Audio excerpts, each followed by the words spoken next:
जय श्री राम। कोई भी ग्रह कुंडली में बली अवस्था में है तो हम ये कह सकते हैं कि ये ग्रह कुंडली में अच्छा है। और बली होने का मतलब है कि या तो उसे स्थान बल मिला हुआ है, वो केंद्र या त्रिकोण का अधिपति है, या फिर केंद्र या त्रिकोण का अधिपति होकर केंद्र या त्रिकोण में ही बैठा हुआ है, या फिर उसको राशि बल मिला हुआ है, वो एक्सॉल्टेड है, या फिर जो है वो मित्र की राशि में बैठा हुआ है, या फिर वो शुभ ग्रहों के प्रभाव में है, शुभ ग्रहों की दृष्टि है, या शुभ ग्रहों के साथ युति में है। और भी अनेक कारण हैं जिनके आधार पर हम कह सकते हैं कि ये ग्रह बली अवस्था में है। एग्जाम्पल के लिए हम इस कुंडली को देखते हैं। इस कुंडली में आप देखेंगे तो पाएंगे कि बृहस्पति ग्रह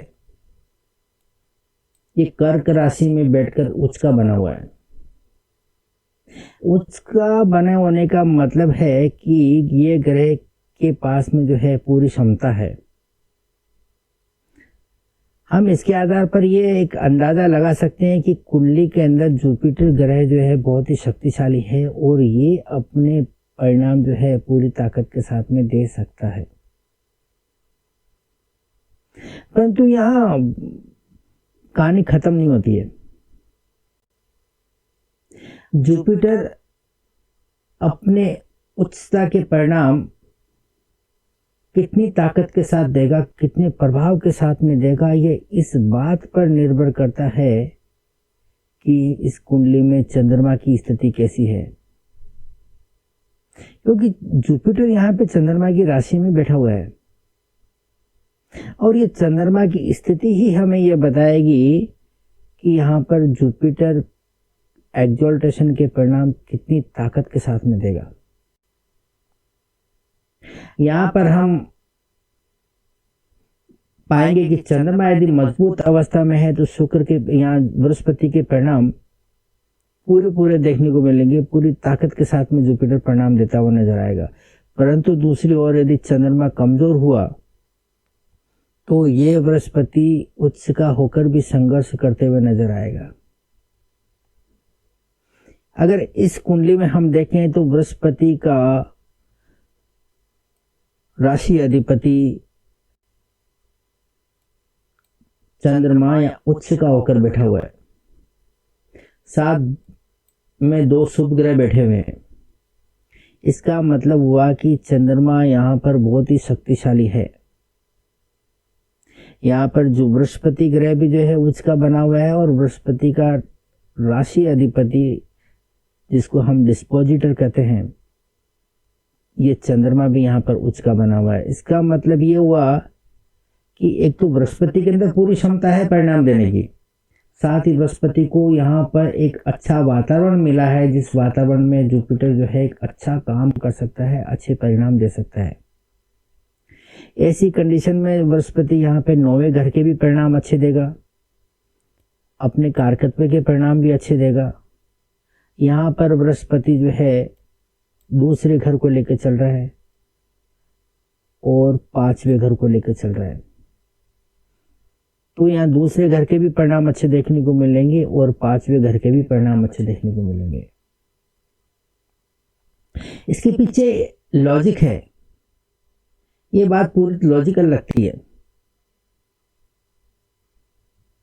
इसको हम एक उदाहरण के द्वारा समझेंगे कि मान लीजिए कि आप किसी के यहाँ पर जो है जॉब करने जाते हैं और जिसके यहाँ पे जॉब कर रहे हैं वो आपका एक मित्र है। यहाँ पर मित्र की दो कंडीशन बनती है। अगर आपका मित्र शक्तिशाली है, ताकतवर है, फाइनेंशियली स्ट्रांग है तो आपको पैकेज भी अच्छा मिलेगा, वहाँ पे आपको जो है अच्छा वातावरण भी काम करने के लिए मिलेगा और आप पूरी ताकत के साथ में, पूरी फ्रीडम के साथ में जो है काम करेंगे और अच्छा रिजल्ट देंगे। अच्छा रिजल्ट इसलिए देंगे कि एक तो आपको वातावरण अच्छा मिला हुआ है, दूसरा आप पूरी तरह से क्षमतावान है।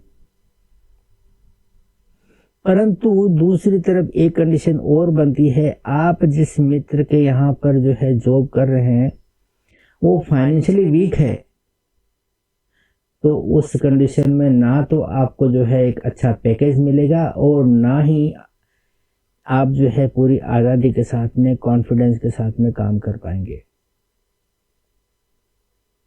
यही स्थिति जो है ग्रहों की बनती है। कोई भी ग्रह अगर अच्छी कंडीशन में है, वो अपने अच्छे परिणाम तभी दे पाता है जब उसका राशि अधिपति अच्छी कंडीशन में हो। राशि अधिपति यदि वीक है, कमजोर है, तो वो ग्रह शक्तिशाली होकर भी अपने अच्छे परिणाम नहीं दे सकता। ये सर्वविदित सत्य है। इस थ्योरी को हम डिस्पोजिटर थ्योरी कहते हैं और ये बहुत ही प्रभावशाली थ्योरी है। इसका जो है उपयोग करना का मतलब है आप कुंडली के अंदर किसी भी ग्रह का सटीक प्रेडिक्शन कर पाएंगे। अभी हम इसी कुंडली में चंद्रमा की दूसरी स्थिति को देखकर ये जानने की कोशिश करेंगे कि यहां पर जो है चंद्रमा कमजोर होकर किस प्रकार के परिणाम देगा। मान लीजिए कि यहां पर ये चंद्रमा है, ये 8वें घर के अंदर बैठा हुआ है। 8वें घर का चंद्रमा जो है थोड़ा कमजोर हो जाता है। अब यहां पर एक 8वें घर के अंदर एक और प्लेनेट बैठा हुआ है, सूर्य। दोनों का जो है क्लोज कंजक्शन है। इसका मतलब हुआ कि ये चंद्रमा जो है अमावस्या का है। अमावस्या का चंद्रमा क्षीण माना जाता है, कमजोर माना जाता है। उसमें जो है पक्ष बल नहीं होता है। जिस चंद्रमा में पक्ष बल नहीं होता है वो चंद्रमा परिणाम देने में असक्षम होता है। यहाँ 9वें घर में बृहस्पति जो है चंद्रमा की राशि में बैठा हुआ है एग्जॉल्टेड होकर, और दूसरी तरफ जो है जुपिटर का, बृहस्पति का राशि लॉर्ड चंद्रमा यहाँ पर बहुत ही कमजोर अवस्था में बैठा हुआ है। चंद्रमा का बल जो है यहाँ पर नहीं के बराबर है। तो क्या ऐसी स्थिति में बृहस्पति अपने पूरे परिणाम दे पाएगा? इसमें संदेह है, क्योंकि यहाँ पर बृहस्पति अपने आप में क्षमतावान है, परंतु इस बृहस्पति को यहाँ पर कार्य करने के लिए, अपना परिणाम देने के लिए अच्छा वातावरण नहीं मिला है। इसलिए ये बृहस्पति यहाँ पर अच्छे परिणाम नहीं दे सकता। यहाँ पर बृहस्पति जो है क्योंकि क्षमतावान है, तो यहाँ पर संघर्ष करके जैसे तैसे जो है ये परिणाम देने की कोशिश करेगा। विपरीत परिस्थितियों में इसको काम करना पड़ेगा। तो ये एक डिस्पोजिटर थ्योरी है और ये अपना जो है काम बहुत अच्छे तरीके से करती है। इसका उपयोग करके हम किसी भी ग्रह का सटीक प्रेडिक्शन कर सकते हैं। अब हम इसी डिस्पोजिटर थ्योरी को एक और दूसरे उदाहरण के द्वारा समझने का प्रयास करेंगे। अब देखिए, इसी कुंडली में मंगल जो है यहाँ पर 9वें घर के अंदर कर्क राशि में नीच का होकर बैठा है। मंगल का नीच का होना, डेबिलिटेशन में होना, ये बताता है कि मंगल के अंदर वो क्षमता नहीं है कि वो अच्छी तरह से परफॉर्म कर सके, अच्छे रिजल्ट दे सके। परंतु यह मजेदार बात यह है कि मंगल यहाँ पर जो है चंद्रमा की राशि में बैठा हुआ है और चंद्रमा मंगल का मित्र है, और मित्र की राशि में जाकर चंद्रमा नीच का हुआ है, डेबिलिटेशन में आया है। अब ये चंद्रमा के ऊपर है, मंगल के राशि अधिपति, मंगल के डिस्पोजिटर चंद्रमा की स्थिति के ऊपर निर्भर करता है कि मंगल यहाँ किस प्रकार के परिणाम देगा। अगर हम इस कुंडली में देखें तो यहाँ पर मंगल का डिस्पोजिटर चंद्रमा यहाँ पर उच्च का बना हुआ है, साथ में 2 शुभ ग्रह यहाँ पर बैठे हुए हैं। इसका मतलब है कि चंद्रमा की स्थिति इस कुंडली के अंदर अच्छी है। मंगल यहाँ पे कमजोर जरूर है, परंतु मंगल मित्र की राशि में बैठा है और मित्र यहाँ पर जो है एग्जॉल्टेड होकर बैठा है, शक्तिशाली है। तो ये शक्तिशाली मंगल, शक्तिशाली चंद्रमा है, ये मंगल की कमजोरी को जो है कभी कमजोर नहीं रहने देगा। ये इसे पावर करेगा, ये इसकी नीचता को खत्म करेगा। इस कंडीशन में मंगल जो है नीच के होकर भी उच्च के जैसे फल प्रदान करेगा। क्यों? क्योंकि मंगल जिसके घर में बैठा है वो चंद्रमा उसका मित्र है, और या मित्र चंद्रमा यहाँ पर स्ट्रॉन्ग पोजीशन में है, और ये चंद्रमा मंगल की नीचता को खत्म करके उसे शक्तिशाली बनाता है। अगर हमने डिस्पोजिटिव थ्योरी को जो इस्तेमाल नहीं किया होता तो हम यहाँ कहते हैं कि मंगल नीच का और ये किसी प्रकार के परिणाम नहीं दे पाएगा, जो कि सच नहीं है। यहाँ मंगल नीच के होकर भी 9वें घर में बैठा है तो 9वें घर के अच्छे परिणाम देगा। व्यक्ति को पिता का सहयोग भी मिलेगा, व्यक्ति की हायर एजुकेशन भी होगी पूरी। यहाँ पर मंगल के कारकत्व की बात करें तो ये व्यक्ति जो है फिजिकली स्ट्रांग भी रहेगा, व्यक्ति करेजियस रहेगा। ये मंगल लगन लॉर्ड है, पर्सनैलिटी भी आकर्षक होगी, शारीरिक दमखम होगा। मंगल यहाँ छठे घर का लॉर्ड बना हुआ है। व्यक्ति के अंदर संघर्ष करने की काबिलियत होगी, जूझने की प्रवृत्ति होगी।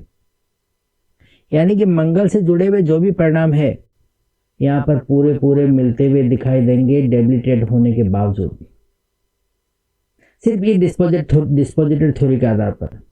अगर ये डिस्पोजिटिव थ्योरी को हमने समझने का प्रयास नहीं किया तो हमारे मंगल से जुड़े हुए, मंगल के डेबिलिटेशन से जुड़े हुए पूरे के पूरे परिणाम गलत साबित हो जाते।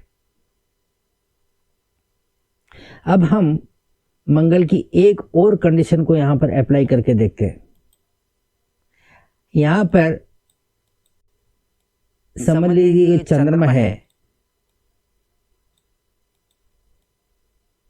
ये चंद्रमा यहां पर 8वें घर में बैठा हुआ है, और 8वें घर का चंद्रमा कमजोर माना जाता है, और यहाँ पर जो है सूर्य की स्थिति उसे और ज्यादा कमजोर बनाती है। सूर्य और चंद्रमा यहाँ पर क्लोज कंजंक्शन में है। सूर्य और चंद्रमा का एक साथ आना और क्लोज कंजंक्शन में आने का मतलब है कि ये चंद्रमा अमावस्या का है, और अमावस्या के दिन चंद्रमा कमजोर होता है, पूरी तरह से क्षीण हो जाता है, उसको पक्ष बल उसके पास में नहीं बचता है। और चंद्रमा की कमजोर स्थिति या ताकतवर स्थिति को हम पक्ष बल के आधार पर ही समझ सकते हैं। ऊपर से जो है यहाँ पर शनि की तीसरी दृष्टि भी चंद्रमा के ऊपर आ रही है। कहने का मतलब ये हुआ कि यहाँ पर चंद्रमा पूरी तरह से जो है कमजोर हो चुका है, उसके अंदर किसी भी प्रकार का जो है बल शेष नहीं है। अब यहाँ पर हम मंगल की बात करें तो मंगल यहाँ पे नीच का बना हुआ चंद्र की राशि में, मित्र की राशि में, और इस मंगल का राशि अधिपति, इस मंगल का डिस्पोजिटर चंद्रमा यहाँ पर जो है बुरी तरह से जो है फंसा हुआ है, बुरी तरह से जो है डैमेज्ड है। ऐसी कंडीशन में हम इस प्रकार से इंटरप्रेट करेंगे कि इस मंगल के अंदर कोई क्षमता नहीं है,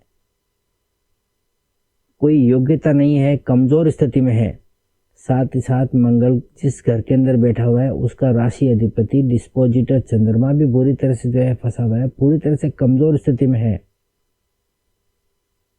इसलिए मंगल में एक तो योग्यता नहीं है, ऊपर से उसको अच्छा वातावरण में नहीं मिला है, विपरीत परिस्थितियों के अंदर काम करना पड़ता है, इसलिए ये मंगल सरवाइव नहीं कर पाएगा।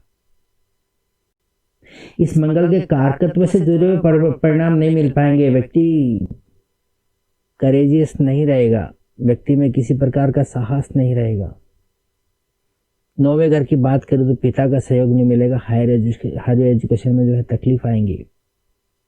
यहाँ मंगल लगन लॉर्ड बना हुआ, व्यक्ति का प्रभाव नहीं रहेगा, व्यक्ति अपनी आइडेंटिटी नहीं बना पाएगा, शारीरिक दमखम नहीं रहेगा, फिजिकल स्ट्रेंथ बहुत कमजोर रहेंगी। छठे घर का लॉर्ड बना हुआ, संघर्ष करने की क्षमता नहीं रहेगी, व्यक्ति कंपटीशन में पिछड़ता चला जाएगा। यानी कि मंगल से जुड़े हुए जो भी परिणाम है यहाँ व्यक्ति के पास में इन चीजों का अभाव देखा जाएगा। यहाँ पर डिस्पोजिटर थोड़ी जो है ना बहुत प्रभावशाली ढंग से काम करती हुई दिखाई देती है। अभी इसी डिस्पोजिटर थ्योरी को हम एक और उदाहरण के द्वारा समझने का प्रयास करेंगे। अब देखिए इस कुंडली में जो है चंद्रमा यहाँ पर जो है तीसरे घर के अंदर बैठा हुआ है, मकर राशि में। मकर राशि में बैठने का मतलब है कि यहाँ चंद्रमा जो है शत्रु की राशि में बैठा हुआ है। चंद्रमा और शनि दोनों एक दूसरे के जो है शत्रु है, दोनों के अंदर मित्रता नहीं है। कहने का मतलब हुआ कि चंद्रमा जिस राशि में बैठा हुआ है, जिस वातावरण में चंद्रमा को जो है परफॉर्मेंस देनी है, जिस वातावरण में चंद्रमा को काम करना है, वो वातावरण चंद्रमा के लिए अनुकूल नहीं है। अब यहाँ पर जो है शनि का महत्व बहुत बढ़ जाता है। शनि की पोजीशन ये बताएगी कि ये वातावरण में चंद्रमा जो है किस प्रकार का परिणाम देगा, साधारण परिणाम देगा या बहुत खराब परिणाम देगा या ठीक ठाक परिणाम देगा। यहाँ पर हम इस कुंडली की बात करें तो यहाँ पर शनि जो है 12वें घर में उच्च का होकर बैठा है, एग्जॉल्टेड सैटर्न है ये। यानी कि एक तो चंद्रमा अपने शत्रु के घर में बैठा हुआ है, ऊपर से शत्रु जो है उच्च का होकर बहुत शक्तिशाली हो गया, बहुत ही पावरफुल हो गया।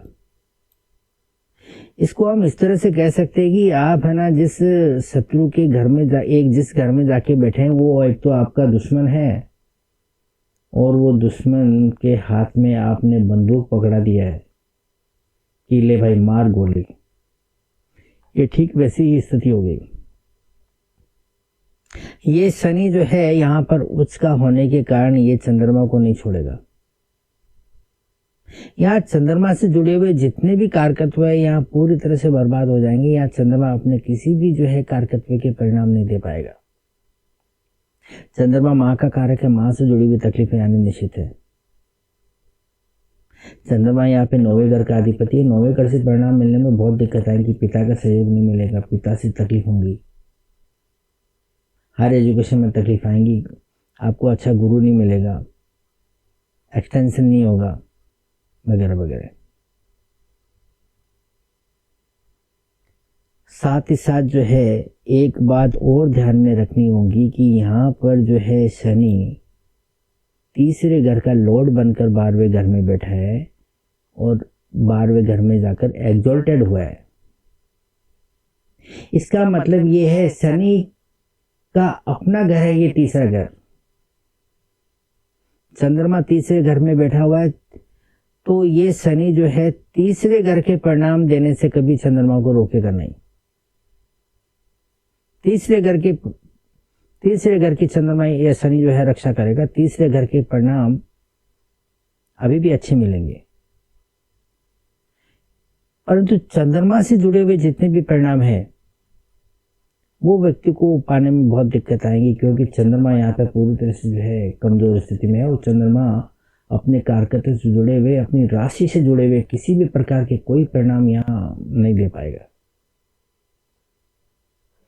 इसी का शनि का दूसरा पक्ष देखने का प्रयास करते हैं। अब इसमें देखिए आप है ना, शनि जो है नीच का होकर बैठा है, शनि कमजोर हो गया। साथ ही साथ जो है यहाँ पर सूर्य जो है उच्च का बना हुआ है, यानी कि जो सबसे बड़ा शत्रु ग्रह है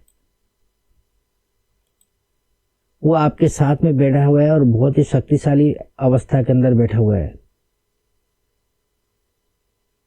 तो इसका मतलब ये हुआ कि यहाँ शनि पूरी तरह से कमजोर पड़ चुका है, उसके अंदर किसी प्रकार का जो है बल शेष नहीं रहा। ऐसी कंडीशन में ये चंद्रमा जो है किस प्रकार के फल देगा ये सोचने वाली बात है। चंद्रमा शत्रु राशि के अंदर बैठा हुआ है और शत्रु पूरी तरह से कमजोर हो चुका है।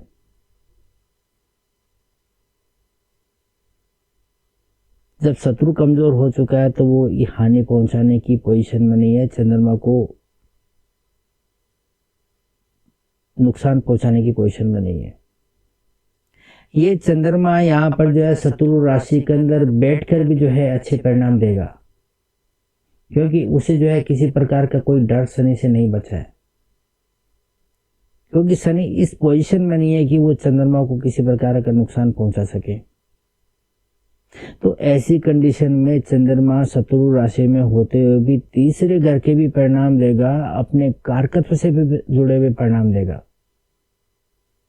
तीसरे घर के द्वारा व्यक्ति अपने छोटे भाई बहनों का भी जो है व्यक्ति को सहयोग मिलेगा।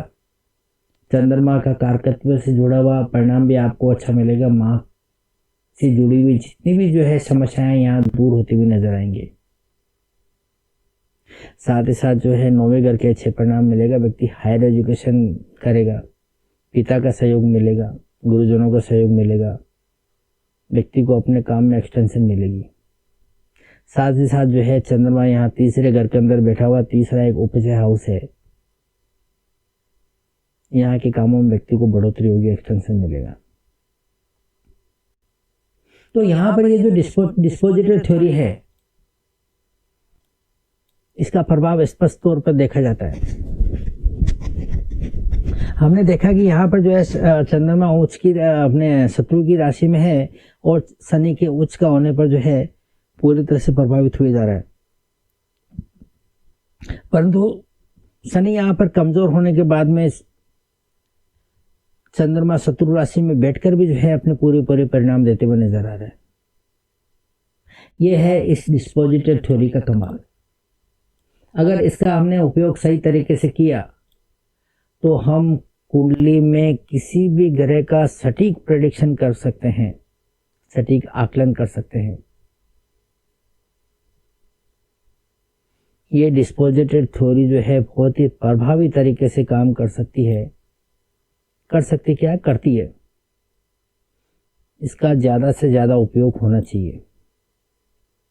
ये एक ऐसी थ्योरी है जो कुंडली में ग्रहों के किसी भी नतीजे को पूरी तरह से पलट के रख देती है। जो ग्रह उच्च का दिखता है वो उच्च के जैसे परिणाम नहीं दे पाता, और जो ग्रह नीच का होता है वो नीच का होकर भी नीच का नहीं रहता है। कोई ग्रह शत्रु राशि में बैठकर भी जो है अपने पूरे परिणाम देता है, तो कोई ग्रह अच्छा होकर भी पूरी तरह से जो है निर्बल होता हुआ दिखाई देता है।